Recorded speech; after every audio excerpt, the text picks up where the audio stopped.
ꯃꯅꯤꯄꯨꯔꯗꯁꯨ IDP ꯁꯤꯡꯅ ꯑꯩꯈꯣꯏ ꯂꯝꯕꯣꯏ ꯈꯣꯡꯅꯥꯡꯈꯣꯡꯗ ꯈꯣꯡꯖꯪ ꯆꯪꯁꯤꯜꯂꯤ ꯑꯗꯨꯒ ꯆꯪꯁꯤꯜꯂꯤꯕ ꯈꯣꯡꯖꯪ ꯑꯁꯤ ꯅꯨꯃꯤꯠ 14ꯅꯤ ꯁꯨꯈ꯭ꯔꯦ ꯑꯣꯖꯥ IDP ꯁꯤꯡꯅ ꯃꯁꯥꯗ ꯃꯌꯨꯝꯗ ꯍꯟꯖꯤꯜꯂꯒꯦ ꯍꯥꯏꯗꯅ ꯆꯪꯁꯤꯟꯈꯤꯕ ꯁꯉꯥꯏ ꯐꯦꯁꯇꯤꯚꯦꯜꯒꯤ ꯃꯅꯨꯡꯗꯁꯨ ꯑꯩꯈꯣꯏꯒꯤ ꯇꯣꯉꯥꯟꯕ ꯈꯣꯜꯂꯥꯎ ꯀꯌꯥꯒ ꯂꯣꯏꯅꯅ ꯆꯪꯁꯤꯟꯈꯤꯕ ꯈꯣꯡꯖꯪꯗ ꯃꯤꯑꯣꯏ ꯀꯌꯥ ꯑꯃ ꯑꯁꯣꯛꯄ ꯅꯪꯈꯤ ꯃꯗꯨꯗ ꯋꯥꯔꯤꯕꯁꯤꯁꯨ IDP ꯁꯤꯡꯅꯤ ꯍꯥꯏꯕ ꯇꯥꯔꯦ ꯆꯍꯤ 2 ꯃꯈꯥꯏ ꯋꯥꯗꯅ ꯂꯩꯔꯛꯂꯕ ꯍꯤꯡꯕꯗ ꯑꯗꯨꯛꯀꯤ ꯃꯇꯤꯛ ꯑꯋꯥꯕ ꯃꯥꯌꯣꯛꯅꯔꯕ ꯑꯩꯈꯣꯏꯒꯤ IDP ꯁꯤꯡꯅꯤ ꯈꯣꯡꯖꯪ ꯆꯪꯁꯤꯟꯕ ꯃꯇꯝꯗ ꯋꯥꯔꯤꯕꯁꯤꯁꯨ ꯁꯤꯗꯗꯤ ꯂꯥꯛꯆꯅꯤꯡꯕ ꯋꯥꯍꯪꯁꯤ IDP ꯁꯤꯡ ꯑꯁꯤꯅ ꯀꯔꯝꯕ ꯈꯣꯡꯖꯪꯁꯤꯡ ꯃꯈꯥ ꯇꯥꯅ ꯆꯪꯁꯤꯟꯕ ꯃꯊꯧ ꯇꯥꯔꯤꯕꯒꯦ ꯃꯈꯣꯏꯕꯨ ꯃꯁꯥꯒꯤ ꯃꯌꯨꯝꯗ ꯍꯟꯖꯤꯟꯕ ꯉꯝꯅꯕꯒꯤꯗꯃꯛꯇ ꯀꯔꯝꯕ ꯈꯣꯡꯖꯪꯁꯤꯡ ꯍꯥꯏꯕ ꯇꯥꯔꯦ ꯆꯪꯁꯤꯜꯂꯒꯗꯤ ꯐꯪꯒꯗꯒꯦ ꯅꯨꯃꯤꯠ ꯀꯌꯥꯅꯤ ꯙꯔꯅꯥ ꯐꯝꯃꯒ ꯐꯪꯒꯗꯧꯔꯤꯕꯅꯣ ꯍꯥꯏꯕ ꯋꯥꯍꯪ ꯑꯃ ꯂꯥꯛꯇꯕ꯭ꯔꯥ ꯅꯠꯇ꯭ꯔꯒ ꯃꯇꯝ ꯑꯃ ꯑꯐꯁꯄꯥꯒꯤ ꯃꯥꯌꯣꯛꯇ ꯆꯪꯁꯤꯟꯈꯤꯕ ꯑꯩꯈꯣꯏꯒꯤ ꯏꯀꯥꯏ ꯈꯨꯝꯅꯖꯔꯕꯤ ꯏꯔꯣꯝ ꯆꯅꯨꯁꯔꯥꯝ ꯁꯔꯃꯤꯂꯥꯅ ꯆꯍꯤ 13 ꯍꯦꯟꯅ ꯈꯣꯡꯖꯪ ꯆꯪꯁꯤꯟꯈꯤꯕ ꯑꯗꯨꯒꯤ ꯐꯤꯕꯝ ꯑꯃꯗ ꯂꯥꯛꯀꯗꯧꯔꯤꯕ꯭ꯔꯥ IDP ꯁꯤꯡꯒꯤ ꯃꯔꯥꯏꯕꯛꯁꯤ ꯑꯣꯖꯥ ꯀꯃꯥꯏꯅ ꯌꯦꯡꯉꯤ ꯑꯣꯖꯥ ꯇꯔꯪꯁꯦꯟ ꯑꯩꯈꯣꯏꯒꯤ ꯂꯩꯕꯥꯛ ꯑꯃꯗ ꯈꯨꯟꯅꯥꯏ ꯑꯃꯗ ꯃꯤꯌꯥꯝꯅ ꯃꯈꯣꯏꯒꯤ ꯃꯁꯛ ꯊꯣꯛꯄ ꯄꯨꯟꯁꯤꯔꯣꯜ ꯑꯃ ꯍꯤꯡꯖꯅꯅꯕꯒꯤ ꯃꯌꯥꯝ ꯑꯃ ꯆꯪꯁꯤꯟꯕ ꯍꯥꯏꯕꯁꯤ ꯂꯩꯉꯥꯛ ꯑꯃ ꯃꯥꯒꯤ ꯂꯩꯕꯥꯛ ꯑꯗꯨꯒꯤ ꯈꯨꯟꯅꯥꯏ ꯑꯗꯨꯒꯤ ꯂꯤꯡꯉꯤꯕ ꯄꯥꯜꯂꯤꯕ ꯂꯩꯉꯥꯛꯇꯣ ꯂꯩꯇꯕꯒꯨꯝꯕꯒꯤ ꯐꯤꯕꯝ ꯑꯃ ꯑꯗꯨꯒ ꯂꯩꯉꯥꯛꯇꯣ ꯂꯩꯔꯒꯁꯨ ꯃꯃꯤꯡꯒꯤ ꯑꯣꯏꯅ ꯂꯩꯕ ꯂꯩꯕꯥꯛꯇꯨꯅ ꯄꯤꯒꯗꯕ ꯃꯥꯒꯤ ꯇꯧꯒꯗꯕ ꯒꯕꯔꯅꯥꯟꯁ ꯂꯩꯕꯥꯛ ꯉꯥꯛꯄꯒꯤ ꯊꯕꯛꯁꯤꯡ ꯑꯗꯨ ꯇꯧꯗꯕ ꯃꯗꯨꯅ ꯃꯔꯝ ꯑꯣꯏꯔꯀꯥꯟꯗ ꯍꯥꯏꯕꯗꯤ ꯂꯩꯉꯥꯛ ꯑꯃ ꯂꯩꯕ ꯍꯥꯏꯁꯦ ꯁ꯭ꯇꯦꯠ ꯑꯗꯨꯅ ꯂꯩꯔꯤꯁꯤ ꯃꯥꯒꯤ ꯑꯩꯈꯣꯏꯒꯤ ꯃꯤꯌꯥꯝꯒꯤ ꯃꯤꯆꯝ ꯃꯤꯌꯥꯝꯒꯤ ꯄꯨꯟꯁꯤ ꯑꯃꯗꯤ ꯂꯟ-ꯊꯨꯝ ꯉꯥꯛꯅꯕꯅꯤ ꯍꯥꯏꯁꯦ ꯑꯩꯈꯣꯏ ꯂꯣꯏ ꯈꯪꯅꯔꯕ ꯋꯥꯐꯝꯅꯦꯕ ꯑꯗꯨꯒꯤ ꯐꯤꯕꯝꯗꯨ ꯑꯗꯨ ꯉꯝꯗꯕꯗꯒꯤꯅꯦꯕ 2023ꯒꯤ ꯃꯦ 3ꯗ ꯊꯣꯛꯈꯤꯕꯗꯨꯃꯛ ꯂꯩꯉꯥꯛꯇꯨꯅ ꯃꯃꯤꯡꯗꯗꯤ ꯂꯩꯉꯥꯛ ꯑꯃ ꯂꯩꯕ ꯃꯤꯅꯤꯁꯇꯔ ꯃꯌꯥꯝ ꯑꯃ ꯂꯩꯕ ꯆꯤꯐ ꯃꯤꯅꯤꯁꯇꯔ ꯑꯃ ꯂꯩꯔꯒ ꯃꯥꯏ ꯃꯈꯥꯗ ꯃꯤꯅꯤꯁꯇꯔ ꯃꯌꯥꯝ ꯑꯃ ꯂꯩꯗꯅ ꯉꯁꯥꯏꯒꯤ ꯃꯤꯅꯤꯁꯇꯔꯅꯤ ꯍꯥꯏꯗꯅ ꯐ꯭ꯂꯦꯛ ꯄꯣꯁ ꯀꯥꯔ ꯃꯌꯥꯝ ꯑꯃ ꯇꯣꯡꯗꯅ ꯃꯗꯨꯒꯤ ꯑꯦꯂꯥꯎꯋꯦꯟꯁ ꯁꯦꯜ ꯃꯣꯏꯒꯤ ꯐꯪꯐꯝ ꯊꯣꯛꯄ ꯑꯣꯜ ꯐꯦꯁꯤꯂꯤꯇꯤꯁ ꯂꯣꯏ ꯂꯩꯔꯒꯁꯨ ꯃꯤꯌꯥꯝꯗ ꯄꯤꯒꯗꯕ ꯁꯥꯔꯚꯤꯁ ꯒꯕꯔꯅꯥꯟꯁ ꯑꯃꯒꯤ ꯃꯤꯆꯝ ꯃꯤꯌꯥꯝꯒꯤ ꯄꯨꯟꯁꯤ ꯑꯃꯗꯤ ꯂꯟ-ꯊꯨꯝ ꯉꯥꯛꯄꯒꯤ ꯊꯕꯛꯁꯤꯗꯤ ꯉꯝꯈꯤꯗꯕꯗꯨꯅꯦꯕ ꯑꯗꯨꯅ ꯑꯗꯨꯒꯨꯝꯕ ꯐꯤꯕꯝ ꯑꯗꯨꯗꯅꯦꯕ ꯃꯤꯌꯥꯝꯒꯤ ꯄꯨꯟꯁꯤꯔꯣꯜ ꯑꯃ ꯍꯤꯡꯖꯅꯕꯒꯤ ꯃꯁꯛ ꯊꯣꯛꯄ ꯄꯨꯟꯁꯤ ꯑꯃ ꯍꯤꯡꯖꯅꯅꯕꯒꯤ ꯗꯤꯃꯥꯟ ꯇꯧꯗꯅ ꯂꯥꯛꯏꯁꯦ ꯂꯣꯏ ꯂꯥꯟꯖꯦꯟꯅꯔ ꯀꯥꯟꯁꯤꯗ ꯍꯧꯖꯤꯛ ꯐꯥꯎꯕ ꯁꯨꯝ ꯀꯩꯅꯣ ꯇꯧꯔꯛꯇ꯭ꯔꯦ ꯑꯗꯨꯗꯒꯤ ꯄ꯭ꯔꯁꯤꯗꯦꯟ ꯔꯨꯜ ꯂꯥꯛꯑꯒꯁꯨ ꯀꯩꯁꯨ ꯃꯗꯨꯒꯤ ꯑꯍꯣꯡꯕ ꯂꯩꯇ꯭ꯔꯦ ꯃꯔꯝꯗꯤ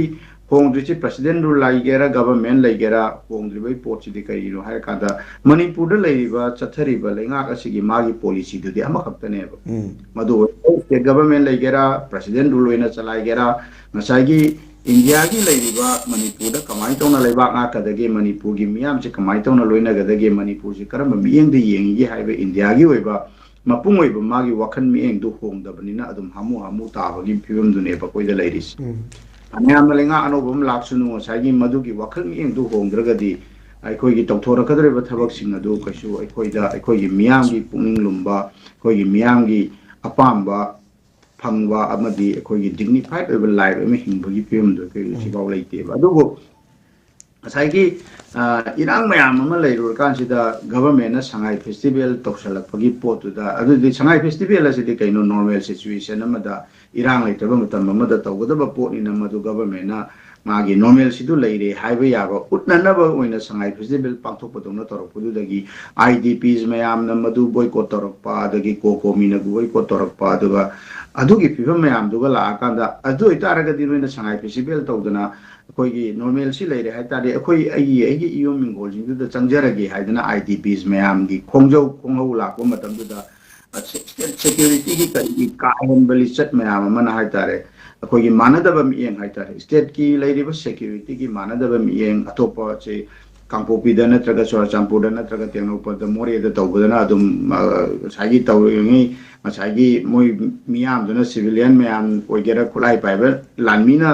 ꯃꯤꯂꯤꯇꯦꯟꯅ ꯇꯧꯔꯐꯥꯎꯗ ꯌꯦꯡꯉꯒ ꯎꯆꯨꯛ ꯌꯨꯡꯗꯧꯅ ꯌꯦꯡꯉꯒ ꯂꯩꯕ ꯃꯈꯣꯏꯅ ꯏꯜꯂꯒꯁꯨ ꯑꯗꯨꯝ ꯒꯣꯔꯣꯡ ꯆꯦꯟꯕ ꯑꯗꯨꯒ ꯇꯝꯄꯥꯛꯇꯗꯤ ꯃꯩꯇꯩꯁꯤꯡꯅ ꯃꯄꯨꯡ ꯑꯣꯏꯅ ꯇꯧꯔꯛꯄ ꯃꯇꯝꯗꯗꯤ ꯍꯦꯛꯇ ꯊꯧꯅꯥ ꯐꯕ ꯍꯦꯛꯇ ꯍꯩꯁꯤꯡꯕ ꯑꯗꯨꯒꯨꯝꯕ ꯄꯨꯂꯤꯁꯀꯤ ꯑꯦꯛꯁꯟ ꯃꯌꯥꯝꯗꯨꯅ ꯃꯤꯌꯥꯝꯁꯤ IDPꯁꯤꯡꯁꯤ ꯑꯋꯥ ꯑꯅꯥꯁꯤ ꯍꯟꯖꯟ ꯑꯗꯨꯝ ꯃꯈꯣꯏꯒꯤ ꯆꯩꯅꯥ ꯃꯌꯥꯝ ꯑꯃ ꯐꯪ ꯂꯩ ꯑꯗꯨꯒ ꯃꯃꯥꯡꯗ ꯁꯤꯒꯤ इरांग से कन्न तौरिंगै ग्वाल ताबिगी थौदोकी करिगी तमदुदगी को कोमिना कइना तक्सलकवा तौखिबा मयाम दुगा लोइना अदुगा ते तो सिविल सोसाइटी ऑर्गेनाइजेशन जिंग मयाम एमआईसी गा उनरुबदुगी मखा तारकपदा मतमदुदा लेरंबा चीफ सेक्रेटरी से गवर्नमेंट की वानी चीफ सेक्रेटरी ना इदु पीके सिंह ना मतमदुदा आईडीपी सिंह से दिसंबर थाबागी मनुंगदा मदु ताका हुम मुकी मनुंगदा लोइना मो अंजलगनी हाइदना हाइरंबदुना मदुदा थाजदना मियाम से लैरुरे इवन सिविल सोसाइटी ऑर्गेनाइजेशन मियाम से लोइना मदुदा थाजदना लैरुरे अदुगा करिगुंबा थबक अमत मदु तौरक्तबदुदगी मियाम से खुरांग खुचाउनबा दिसंबर हेदुदी यौसले नवेंबर लोइगरे दिसंबर जी थखाइ चल्ले सिदबा उकेंत मसी लेंगदबा ममिंग तगी होइना से अखोइगे लेमराम वारो सिंगी द मोइ चनी यांखै तरे ख खोंजले अतुसु फिरम चादबा मागी खोंजलिबा चंगिदो यु हाना चही अनि अहुम मयादा थादोराबा युम मयाम दो किनथराबा मदु लैबा यागदबा युम ओइब्रा ओइदब्रा मदुगुम्बा मत्त कैमत येंगदनै ममिंगी होइना खोंजनबा अतोप अतोप मफम खरा चंगनाबा दुमाइन तौबा अदुना सिगी फिरम जे लाकपनिना हौजिकसु मयाम जे IDPs मैम जो हंजनजरगे युम हंजनजरगे हाइबगी तौरपजिगलोना को कोमीना मखोगी सोलिडरिटी उत्पगलोना IDP सिंगदुगी अवाना सिंगदु द मखोइसु यावबगी मखोगी सोलिडरिटी दु उत्पगलोना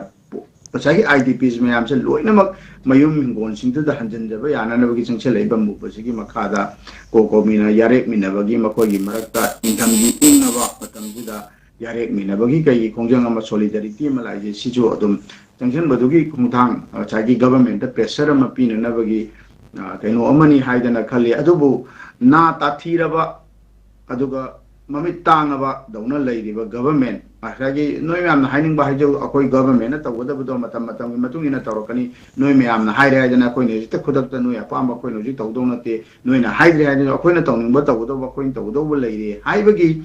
attitude अमदा लैरिबा government असिगी वखल मिएं होंगनदना IDP सिंगी अपामबजे फंगननबगी मियामगी अपामबजे फंगननबगी मायोक्ता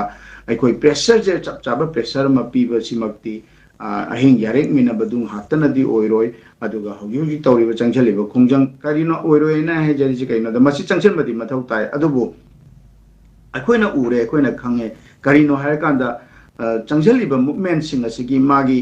extreme मदुगी pressure दो गवर्नमेंट चपचाबा प्रेशर मा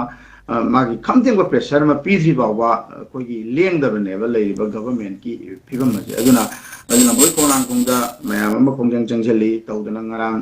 से कोई नाहकोम शांत होय अदुगा आइगा सरट होय कै होय लैंग्वेज एक्टिविस्ट होय नजु लैरिबा पॉलिटिकल एनालिस्ट जगा सर होय वांगांगदना खोतना ngachai IDPs mayam दुगी पुकनिंग लुमनना बगलोइना पुन्ना इशु जि लाना तौबगी जिदा हौजिक सि कदाइ भावबा कनो तौबदगे हाइसे अपुनबा साइगे IDP जिंगी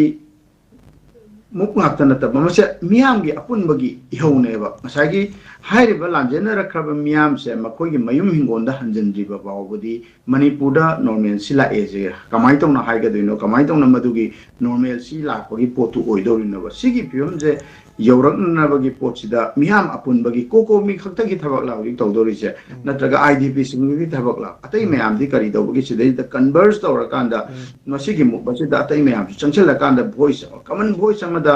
कॉमन प्रेशर अमा पीरकांदा गवर्नमेंट सिदे येइबा म चंगेबा ए सिगी केनो जे स्टेप से थुजनद्रगदी याररोय हाइदना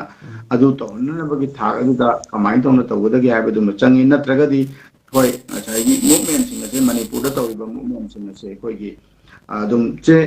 कॉन्फ्लिक्ट हाइरो कॉन्फ्लिक्ट सी कोइगी गवर्नमेंट फ्रीज तौगा थंबा आइनजु हे इजबा फ्रोजन कॉन्फ्लिक्ट से संदाइनबगी कइगी पोति तौदना ngachai namjallakanda फ्रीज तौसलकांदा थम्मकांदा पोट सी कैंत लेंगनद्रकांदा मदुगी केनोसी थम्बगी मतौदौना कोइगी लैरिबा IDP सिंगी गरी पोचे जो अदुम मतम जे हौग्रकांदा मखोइ कोइन थोपा हयेंग यारकांदा मुखरा होंजंबा यादबना अदुम गनो तौजब तौजनी हाइबगी मवोंदा लैरिबा गवर्नमेंट की एटीट्यूड होंगनबगी मियाम गे अचौबा प्रेशर अमदी हुजिक्सो दो मथौ हाइदना दुमाइ थमजगे तांसी